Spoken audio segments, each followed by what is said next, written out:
Today we will discuss the diffraction of waves and particles by crystal and subsequently reciprocal lattice, Brillouin, Bragg diffraction, condition, Laue formulation of X-ray diffraction by the crystals we will touch upon. So in the previous classes we have described in detail the geometry and symmetry of the arrangement of atoms or molecules in ideal crystals and their difference from the real crystals containing imperfections from theoretical point of view, right? So the studies is basically from the experimental point of view, and experimental study, as you all know, of crystalline materials became possible only after the discovery of X-rays by Rontgen in 1895. In 1912, Max von Laue recognized that the wavelengths of these rays were of the order of interatomic spacings in crystals, that is about 1 angstrom. He therefore proposed that the crystals could be used as a three-dimensional diffraction grating to study the nature of discovered X-rays. So this is because of the fact that the spacing between the adjacent lines on a diffraction grating must be of the order of the wavelength of the light used and or the incident radiation, and the gratings with such minute spacing at the order of angstrom is required by the X-rays cannot be ruled on any glass plate, as you have done the experiment of single slit or double slit in the undergraduate level. Therefore, now the X-rays and the beam of electrons and neutrons are used to study the structure of materials. Electromagnetic radiations such as X-rays are regarded as waves because under certain conditions they exhibit interference, diffraction, and polarization. Similarly, electrons and neutrons are regarded as particles because they possess mass and follow the laws of particle mechanics or de Broglie wavelength or de Broglie wave particle duality in precise. However, we know that every moving object or particle is associated with a wave. In a particular event, X-rays may behave either as waves or particles, but simultaneously not both. Same X-rays that are diffracted by a crystal can cause the emission of photoelectrons from a suitable surface, but this process occurs independently.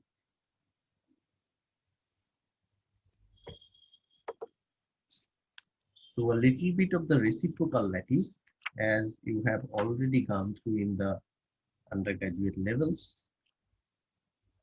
What does it mean and how the X-ray diffraction basically deals with the reciprocal wave vector K.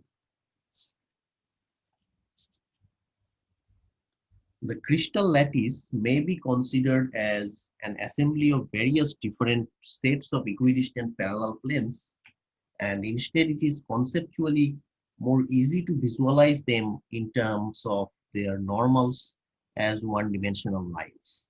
Such a description has been the basis of a number of crystallographic projections, such as stereographic projections. However, these projections display only the orientation of the planes with respect to the crystallographic axis and not the interplanar spacings. So consider any given space lattice or a real crystal lattice and apply the following. The number one is from a common origin, draw a normal to each crystal plane. The second one is set the length of each normal equal to or 2 pi times the reciprocal of the interplanar spacing, that is DHKL, and mark a point at the end of each normal which represents the crystal plane. A collection of points obtained in this way corresponding to various crystal planes form a lattice array and is known as reciprocal lattice. The reciprocal lattice points preserve all characteristics of the planes they represent.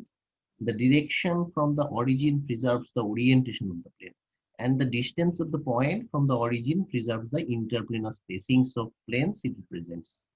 The concept of the reciprocal uh, lattice plays a very important role in the field of X-ray crystallography. Lattice vibrations, electronic and band structure, and in fact all of the solid state physics. This concept was first given by Ewald, and application was made by Barnell.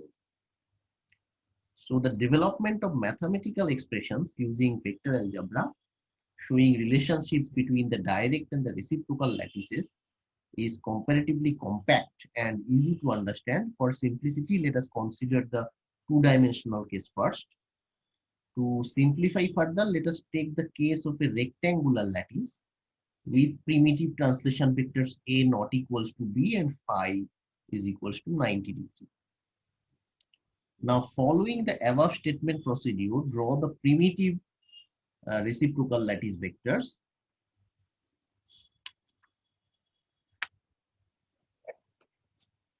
Right. In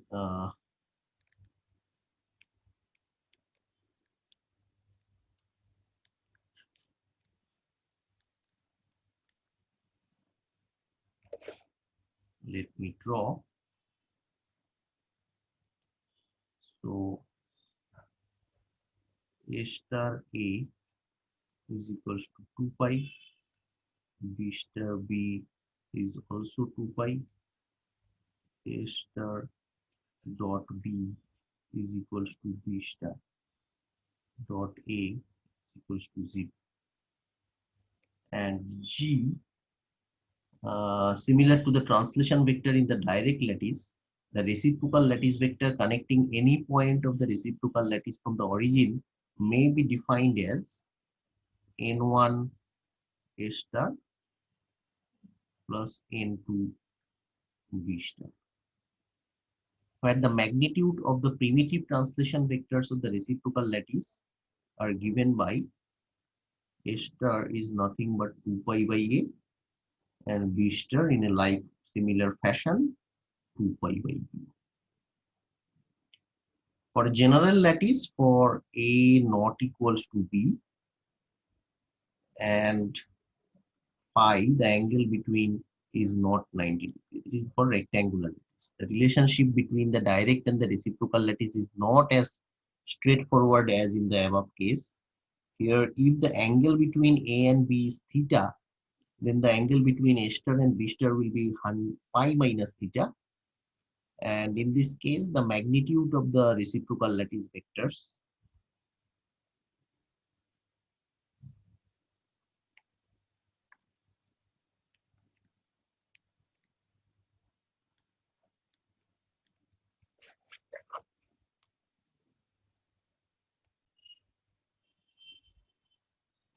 so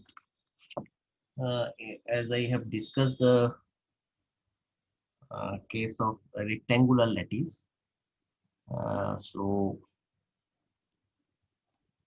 this is the pictorial diagram, this one.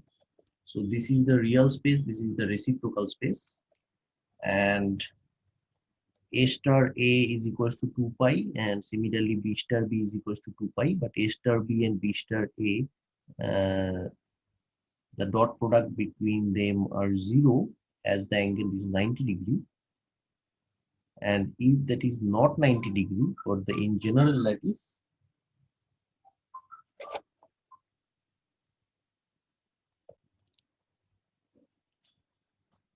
so the relationship between the direct and the reciprocal lattice is not as straightforward as I mentioned. And here the angle between A and B is theta or B. We have depicted the direct and reciprocal lattice for a rectangular system. For the first one, the angle between A and B is 90 degree. But for the second one, the angle is not 90 degree. Therefore, A star, the latter case, the magnitude of the reciprocal lattice vectors are A star is equals to 2 pi by A cos 90 degree minus theta, that is 2 pi by A sin theta, and B star is equals to 2 pi by B sin theta. In a three-dimensional case, consider a direct lattice crystal lattice whose unit cell is defined by the vectors A, B, and C. And if the area of BC plane is A, then the volume of the unit cell V is given by V is equals to area of the BC plane into height, that is D times A times D100. So this is the case of the reciprocal lattice of a Bragg lattice constructed by the set of primitive vectors A, B, and C is one that has primitive vectors given by A is equals to 2 pi B cross C divided by A dot B cross C. B is 2 pi C cross A divided by A dot B cross C. And C is 2 pi A cross B divided by A dot B cross C. So this is a simple example how reciprocal lattice to simple cubic lattice becomes. For simple cubic lattice, we make choose the following set of primitive vectors as a1 is equals to ax, a2 is equals to ay, and a3 is equals to az, where x, y, z are the unit vectors along the direction of a1, a2, a3. So we may then determine the reciprocal lattice vectors b1, b2, and b3 using these formulae by b1 is equals to 2 pi a2 cross a3 divided by a cube, that is 2 pi by ax. Similarly, b2 is equals to 2 pi by ay, and b3 is equals to 2 pi by az. So this is another simple cubic lattice.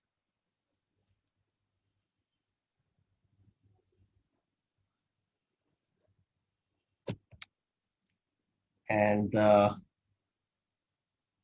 it is very evident that the reciprocal lattice to simple cubic lattice is itself a simple cubic lattice with a lattice constant 2 pi by a. The boundaries of the resulting primitive unit cell are the planes normal to the 6 reciprocal lattice vectors plus minus B1 plus minus B2 and plus minus B3 at their midpoints. And the space bounded by these 6 planes is a cube of side 2 pi by a and volume 2 pi by a whole cube. This cube is known as the first Brillouin zone of the simple cubic lattice.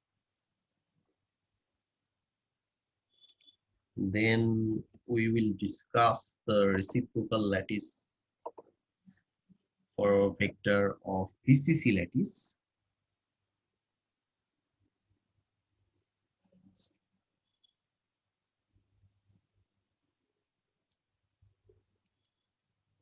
Where a1 is equals to half a minus x plus y plus z, a2 is equals to half a x minus y plus z, and a3 is equals to half a x plus y minus z. And the condition is a1 dot a2 cross a3 is equals to half a cube.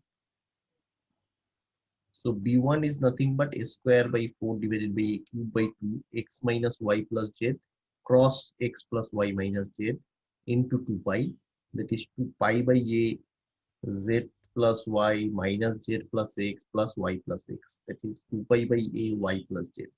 By cyclic symmetry, one can reduce b2 is equals to 2 pi by a x plus z and b3 is equals to 2 pi by a x plus y. Clearly, b1, b2, b3 generates the FCC Bragg lattice. Therefore, the reciprocal lattice to BCC is the FCC lattice, and it is straightforward to show that the reciprocal lattice to FCC lattice is the BCC lattice. Next, we discuss the physical meaning of the reciprocal lattice vectors as defined earlier. Consider the primitive vectors A, B, and C of a lattice as depicted here. We first focus on the plane 100. This is the 100 plane that I have mentioned by green shade. And one may observe that the area of this plane is A cross B, right? So this is the area, the modulus of A cross B. And the cross product A cross B is normal to the plane and directed away from the origin. In addition, the volume of the parallelopiped generated by A and B, this one, and C, which we label VABC, is A dot B cross C or B dot C cross A or C dot A cross B. it follows that the distance between this plane, the one next and parallel to it, is D100 is VABC divided by B cross C, that is A dot B cross C divided by modulus B cross C. Therefore, the reciprocal lattice vector A, as defined earlier, can be written as A is equals to 2 pi B cross C divided by A dot B cross C, that is 2 pi 1 upon D100 N100, where N100 is the unit vector normal to 100 plane and directed away from the origin. By repeating the argument for the other two planes, that is for in this 010 and 001, we have B is equals to 2 pi 1 upon D 010 N010 and C is equals to 2 pi 1 upon D001 N001, where N cap and N cap 010 and N cap 001 is the unit normal to 010 and 001 planes respectively. The above result, or the previously discussed, can be generalized to an arbitrary reciprocal lattice vector G is H times A plus K times B plus L times C. In other words, G is related to the plane HKL by the following relations. The first one is G is normal to the plane HKL, and the second was the distance DHKL between adjacent planes with the Miller indices HKL is given by 2 pi by modulus of G vector.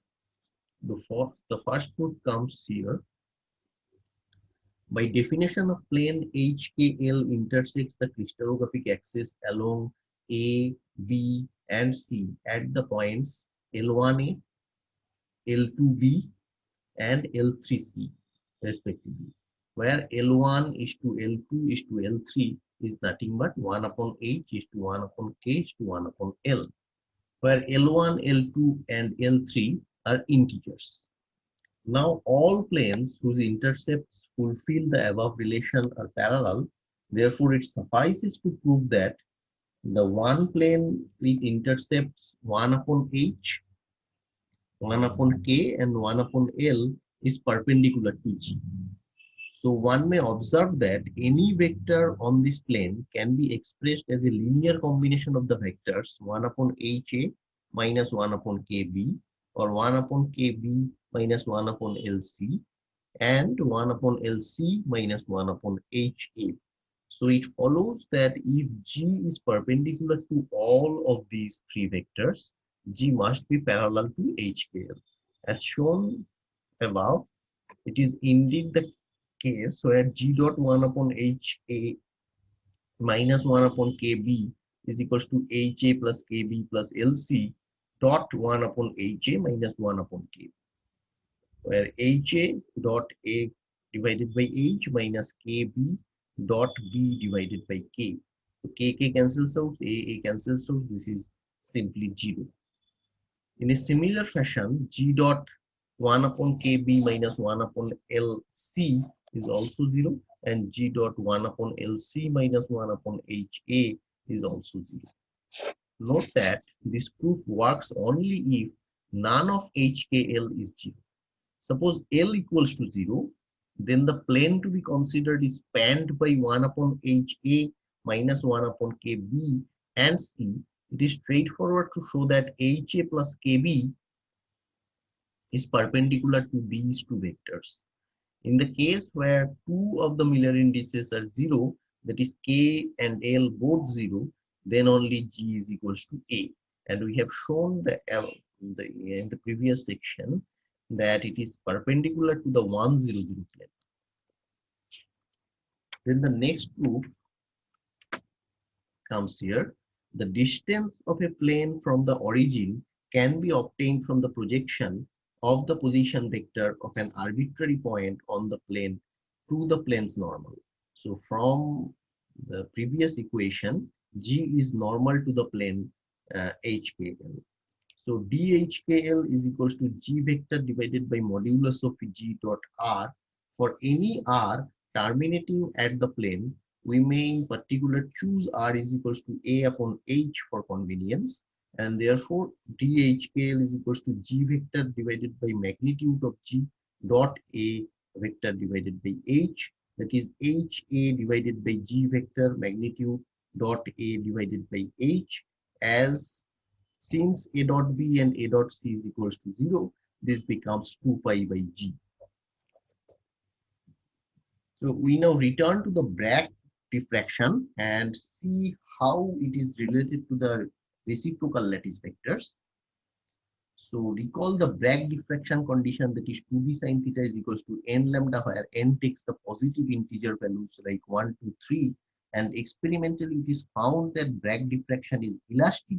That is, the energy of the incoming beam is equal to that of the outgoing beam. For X-ray, E is equals to h cut omega, that is h cut k, magnitude of k times c, where c is the speed of light and k is the wave vector of the incident X-ray. Elastic scattering means that the incident and the outgoing X-ray beam, the magnitudes are same. Therefore, k vector is equals to k prime vector, where k prime is the wave vector of the outgoing X-ray beam. So given these, one may construct the following vector diagram as shown here. So the vector delta k, it is nothing but this vector k prime minus k, is the change in wave vector and proportional to the change in momentum of the X-ray upon diffraction. So at the first order diffraction, 2d sine theta is equals to lambda n equals to 1 for the first order diffraction, that is 2 pi by k. And as this is manipulated, that 2k sine theta is equals to 2 pi by d, this is simply the magnitude of the reciprocal lattice vector G, where G is the reciprocal lattice vector associated with the diffraction planes. So it is also evident from the above figure that delta K is perpendicular to the diffraction planes. In other words, delta K is parallel to G, and combining these two equations, we have delta K is simply G. And this equation states that the important fact that a photon or particle beam diffracted by the Bragg plane HKL always suffers a change of momentum equals G is equals to HA plus KB plus LC in both magnitude and direction. And with this, we will follow the next discussion.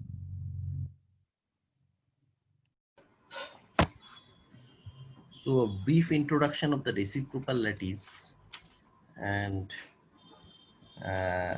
how this is relevant to explaining the Laue spot as well as the XRD patterns in reciprocal lattice space. So we all know that the reciprocal lattice plays a fundamental role in most analytic studies of periodic structures, right? So the theory of crystal diffraction or the periodicity of a Bragg lattice can be solved in terms of the reciprocal lattice space. Uh, so a formal definition, consider a set of points R consisting of Bragg lattice and a plane wave e to the power I k dot R, right, which is the plane wave, and k is the uh, wave vector, capital R is the Bragg lattice vector. For general K, such a plane wave will not, of course, have the periodicity of the Bragg lattice. But for certain special choices of wave vector, it will.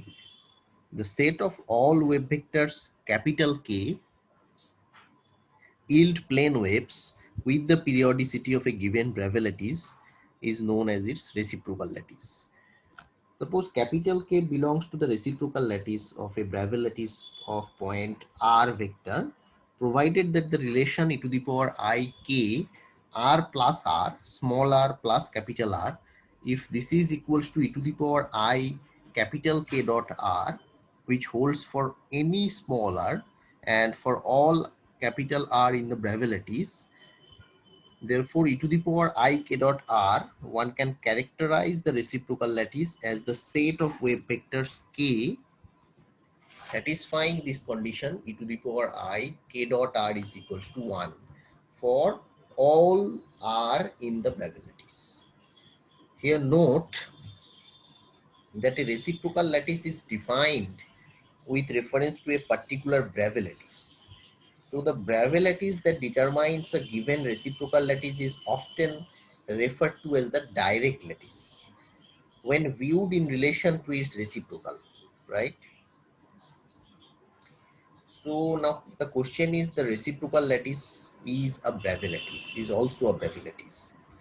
Reciprocal lattice is itself a Bragg lattice, follows most simply from the definition of a Bragg lattice, and along the fact that K1 and K2 satisfy the condition e to the power I k dot r is equals to 1.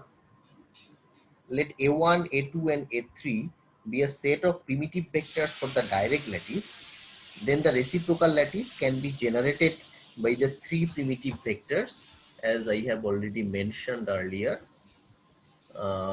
One can generate, okay, this one.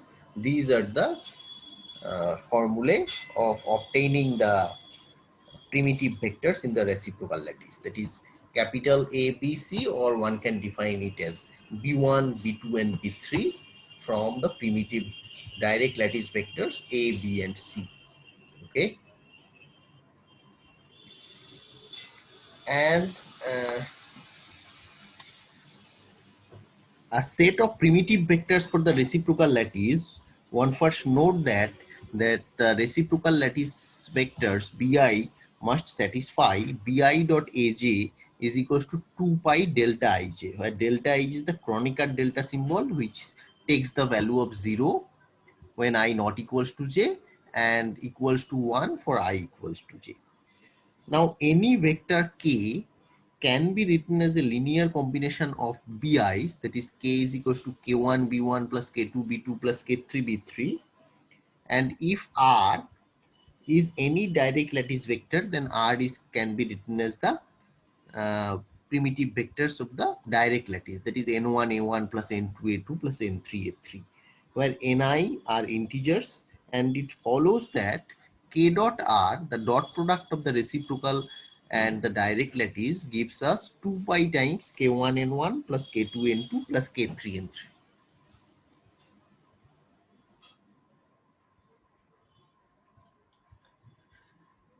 So for e to the power I k dot r to be unity for all r, k dot r must be 2 pi times an integer for any choice of the integers ni.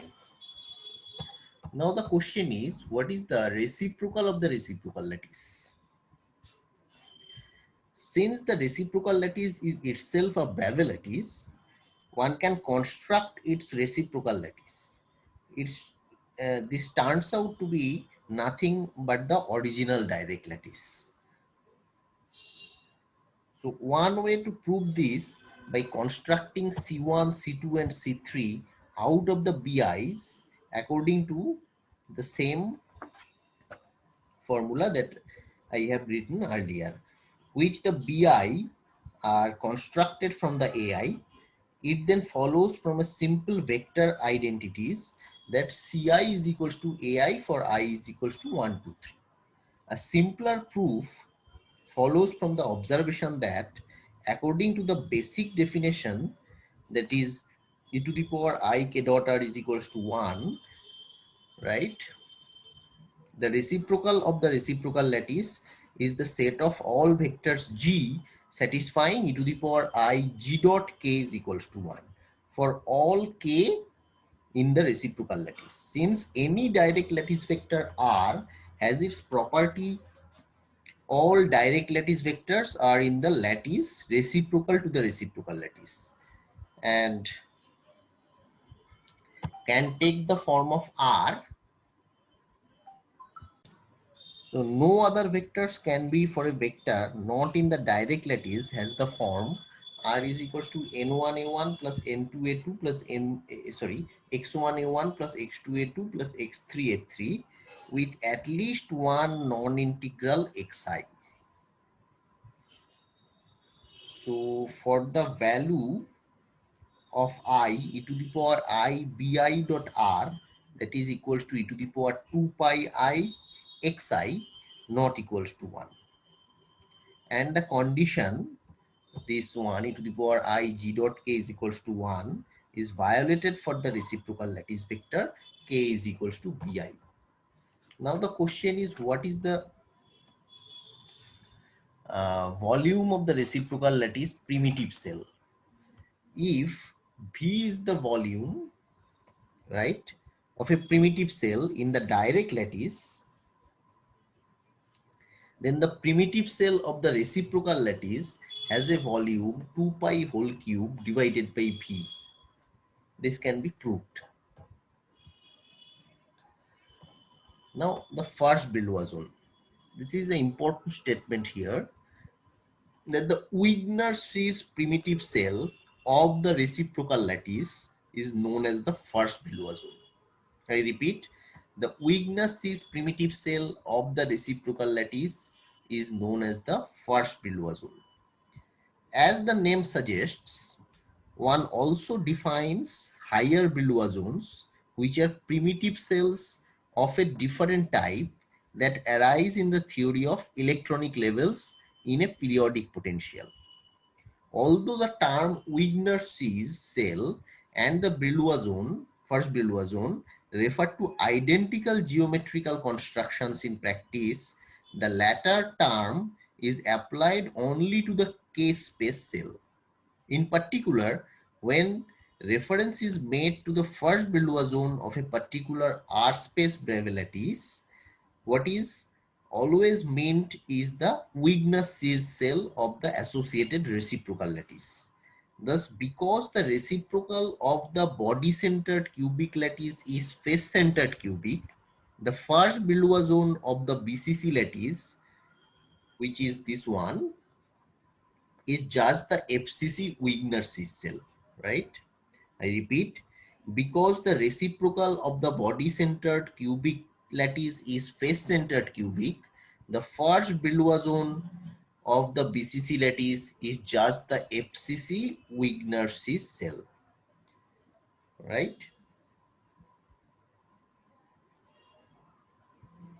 Conversely, the first Brillouin of the FCC lattice is just the BCC Wigner-Schiess cell as shown in figure B. Now, there is an intimate relation between vectors in the reciprocal lattice and planes of points in the direct lattice. This relation is of some importance in understanding the fundamental role the reciprocal lattice plays in the theory of diffraction, and will be applied to that problem in the subsequent classes. So given a particular Bragg lattice, a lattice plane is defined to be any plane containing at least 3 non-collinear Bragg lattice points, right? Because of the translational symmetry of the Bragg lattice, any such plane will actually contain infinitely many lattice points, which form a two-dimensional Bragg lattice within the plane. So some lattice planes in a simple cubic Bragg lattice are pictured in this figure. So here in the figure A, some lattice planes, that is the shaded one, in a simple cubic Bragg lattice, and this one shows two different ways of representing the lattice as a family of lattice planes. This plane, this plane, this plane, this plane, and this plane. 5 different planes are there. So by a family of lattice planes, we mean a set of parallel equally spaced lattice planes which together contain all the points of the three-dimensional Bragg lattice. Any lattice plane is a member of such a family. Evidently, the resolution of a Bragg lattice into a family of lattice planes is far from unique.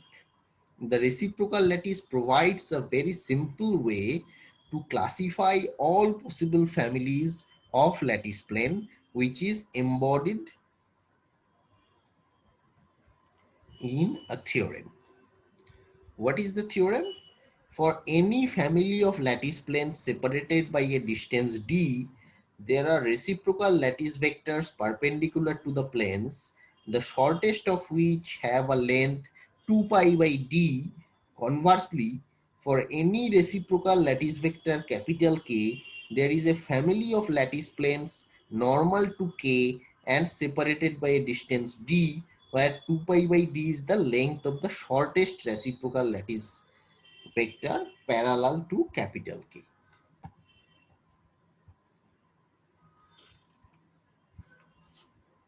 Right? So we move on to the next segment. So we have already written for the equivalent result,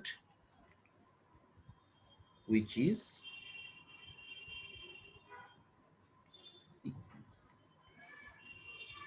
e to the power I k prime minus k dot r is equals to 1 for all Bragg lattice vectors R. Comparing this condition with the earlier definitions, that is e to the power I k dot r is equals to 1 of the reciprocal lattice, at the Laue condition that consecutive interference will occur provided that the change in wave vector, that is k, capital K, is equals to nothing but the diffracted wave vector minus the incident wave vector k prime minus k in the vector form is a vector of the reciprocal lattice, right?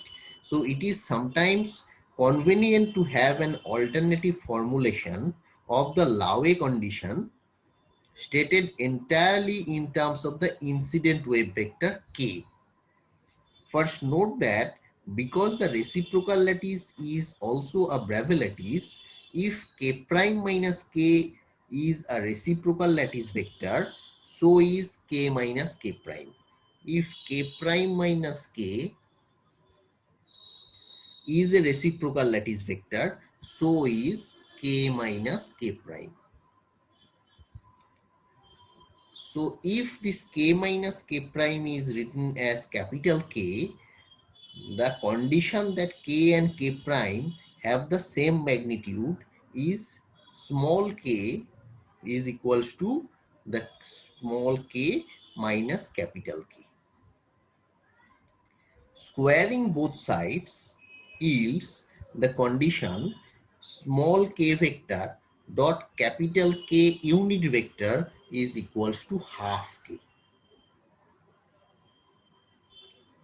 That is, the component of the incident wave vector k along the reciprocal lattice vector k must be half the length of k. Thus, an incident wave vector k will satisfy the Laue condition if and only if the tip of the vector lies in a plane that is the perpendicular bisector of a line joining the origin of k space to a reciprocal lattice vector capital K. Such k space planes are called as Bragg planes. So this is the figure where the Laue condition, if the sum of k and minus k prime is a vector capital K, and if k and k prime have the same length, then the tip of the vector k is equidistant from the origin O and the tip of the vector capital K, and therefore it lies in the plane bisecting the line joining the origin of the tip of capital K. So it is consequence of the equivalence of the Bragg and the von Laue points of view demonstrated in the following section that the K-space Bragg plane associated with a particular diffraction peak in the Laue formulation is parallel to the family of direct lattice planes responsible for the peak in the Bragg formulation.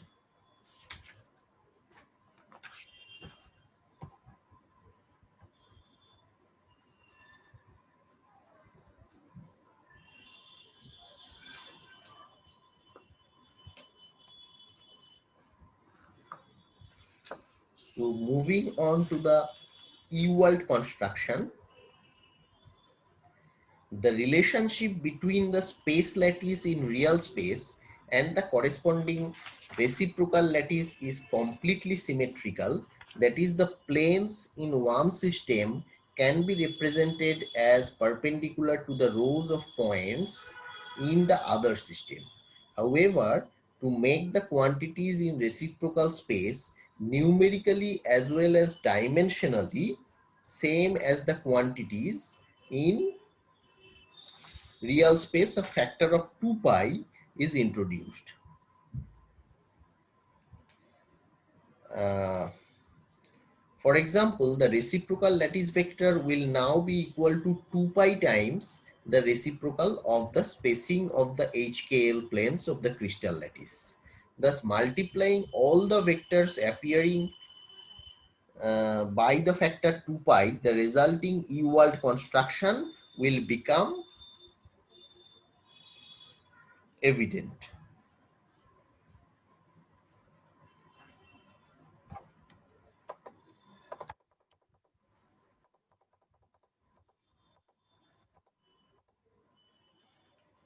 So what happens? The first one is the X-ray diffraction in direct and reciprocal lattice. This is for direct, this is for reciprocal. And here two possibilities may arise.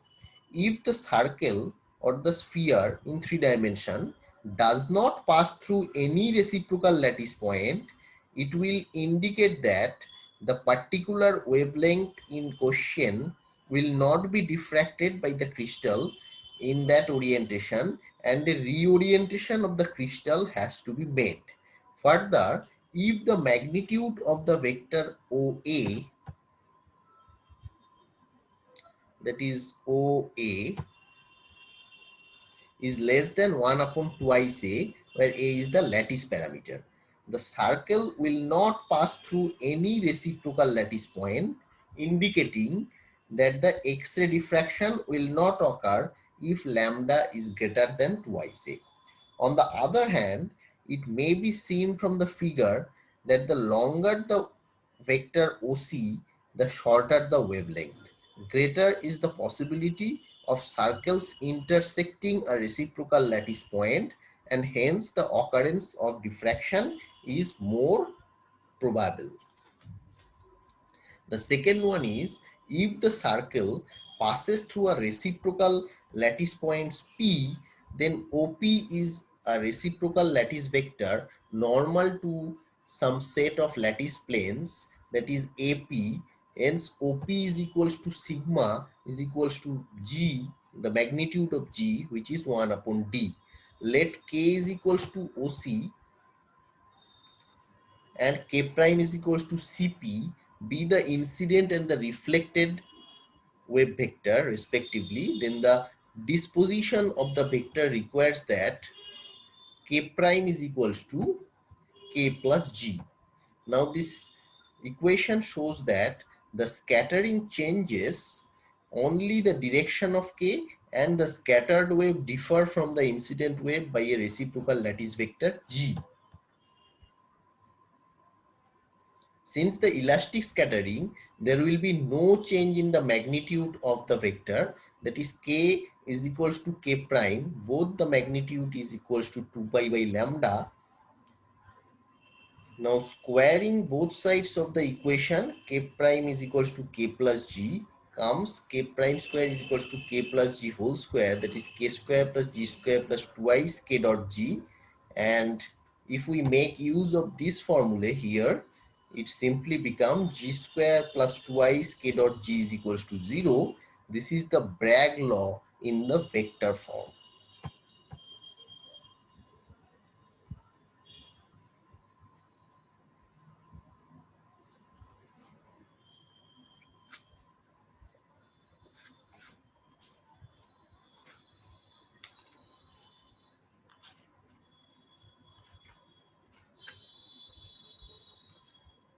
So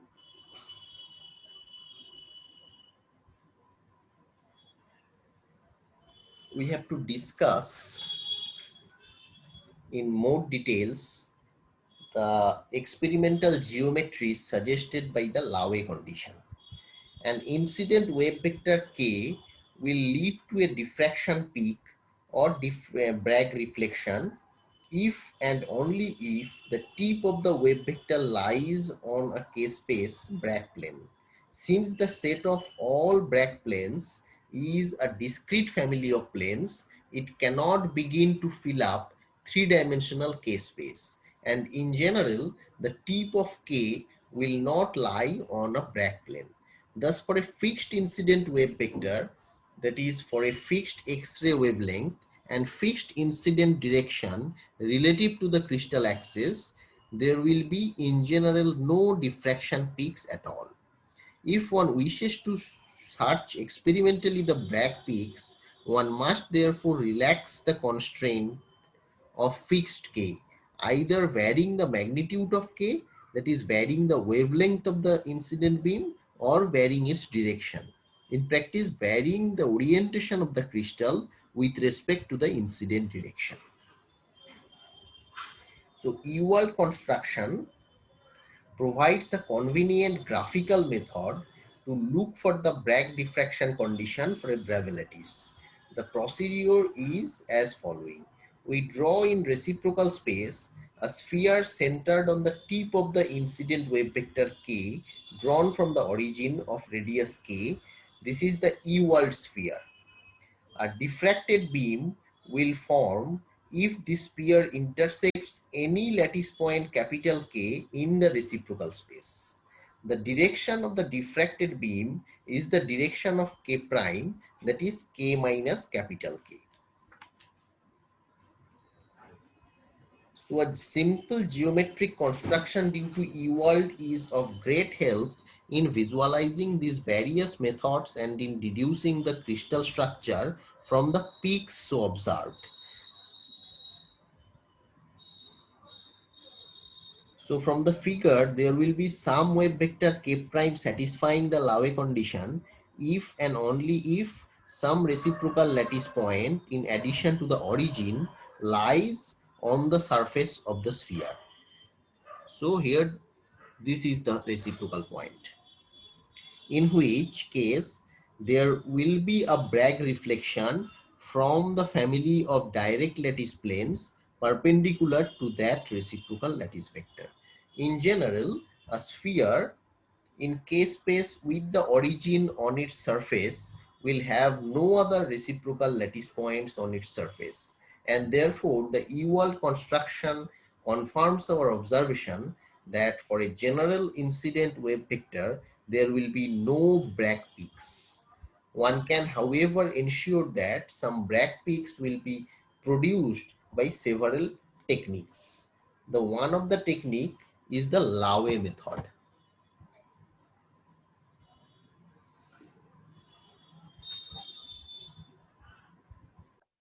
This method is widely used for quick determination of the orientation of a crystal surface.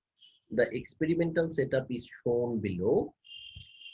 During the measurement, the sample is kept stationary and is irradiated by a well-collimated X-ray beam with a broad spectral distribution. Both the forward and backward scattered rays are recorded on photographic films. The resulting pattern is a set of points which are the diffraction spots, each coming from one set of crystallographic planes. The E-world construction of the previous figure illustrates the principle. This one.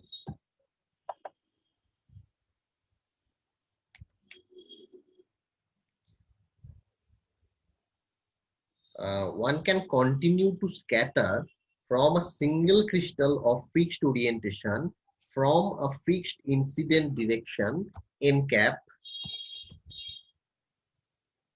So this is a typical Laue pattern for the silicon crystal approximately in the 100 direction. And uh, the method is from a fixed incident direction n cap, but can search for the Bragg peaks by using not a monochromatic X-ray beam, but one containing wavelengths from lambda 1 to lambda 0.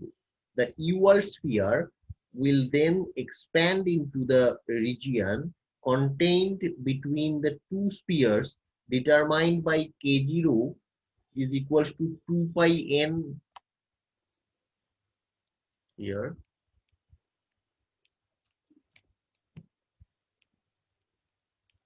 What happened to the pen?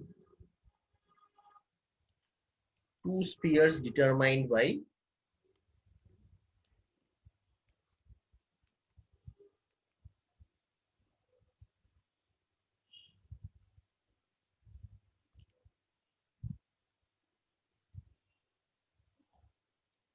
okay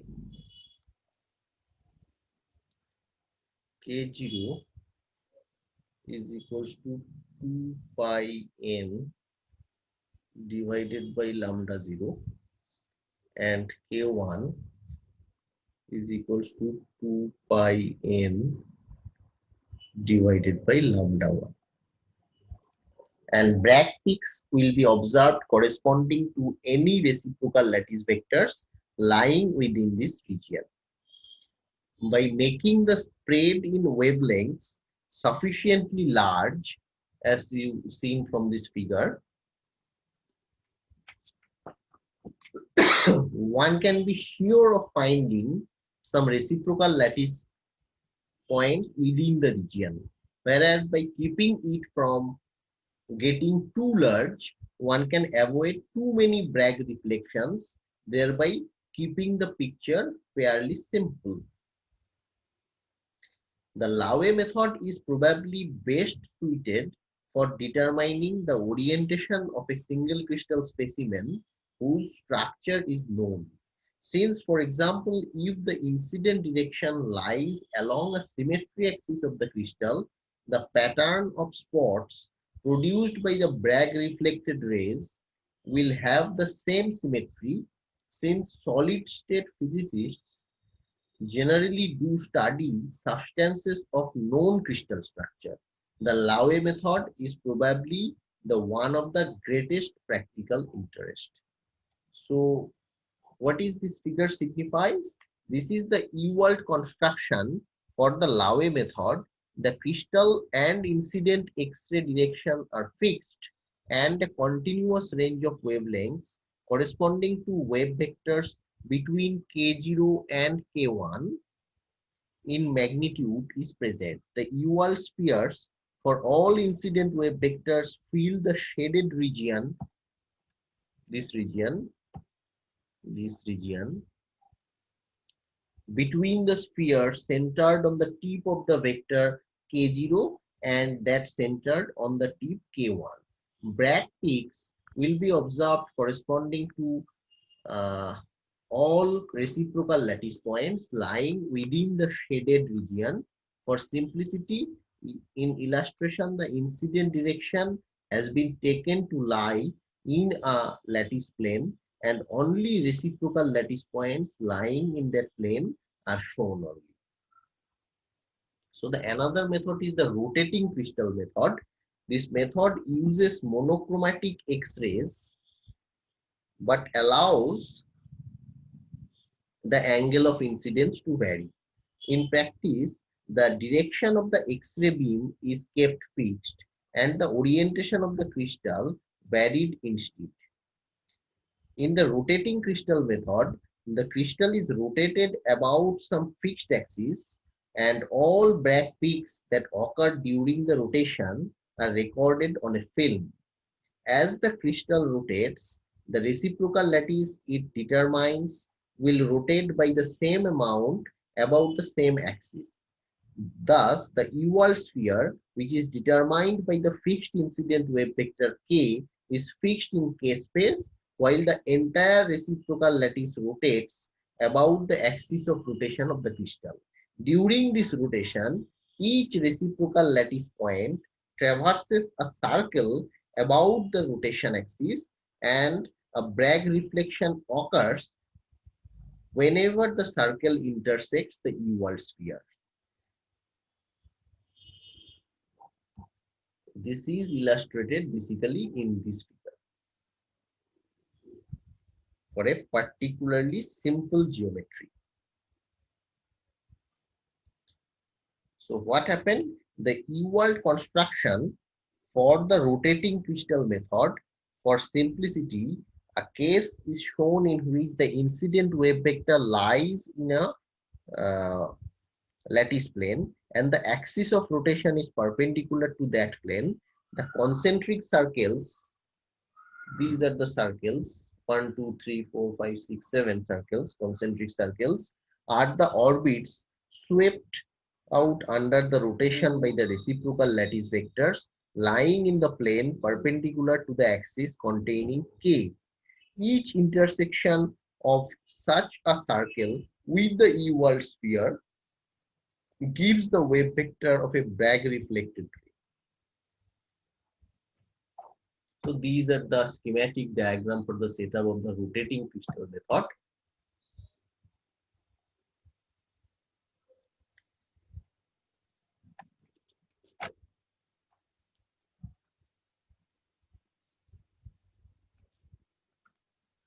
Another method is the powder or device color method.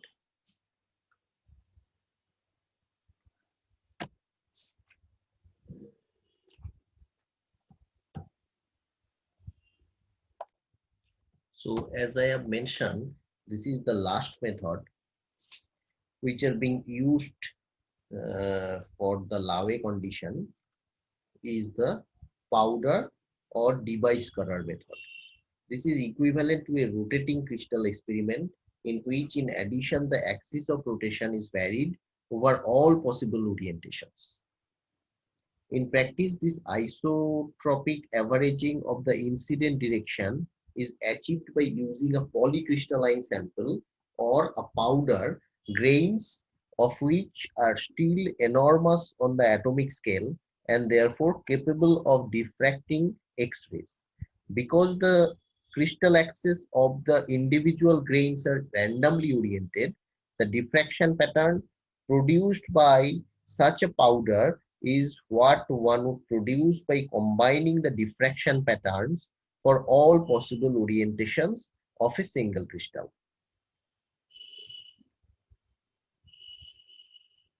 The Bragg reflections are now determined by fixing the incident K vector and with it the E-world sphere and allowing the reciprocal lattice to rotate through all possible angles about the origin, so that such reciprocal lattice vector K generates a sphere of radius K about the origin. Such a sphere will intersect the E-world sphere in a circle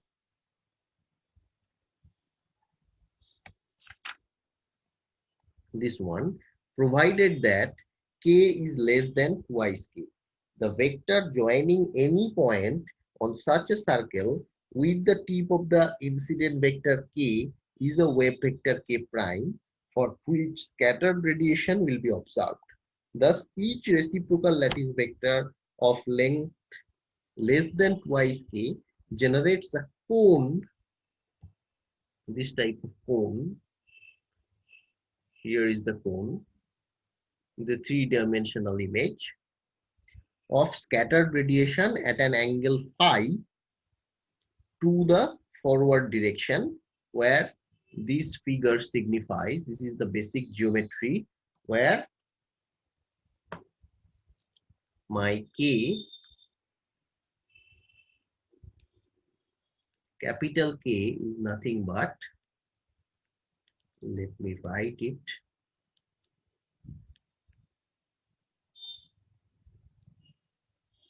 K is equals to 2i small k sine half phi, where this figure the E-world construction for the powder method. Figure A is the E-world sphere is the smaller sphere.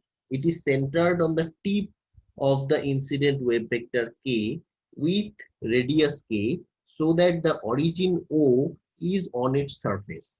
The larger sphere is centered on the origin and has a radius capital K. So this is the radius of the larger sphere, right? The two spheres intersect in a circle. So Bragg reflections will occur for any wave vector k prime connecting any point on the circle of intersection to the tip of the vector k. The scattered rays therefore lie on the cone. This is the cone, right? That opens in the direction opposite to k. If this is k, this the openness is opposite to the k vector. And the B, a plane section of A containing the incident wave vector k. The triangle is isosceles, and thus capital K is equals to twice small k sine phi by 2. So by measuring the angles phi at which Bragg reflections are observed, one therefore learns the lengths of all reciprocal lattice vectors shorter than twice k. Armed with this information, some facts about the macroscopic crystal symmetry and the fact that the reciprocal lattice is a Bragg lattice, one can usually construct the reciprocal lattice itself.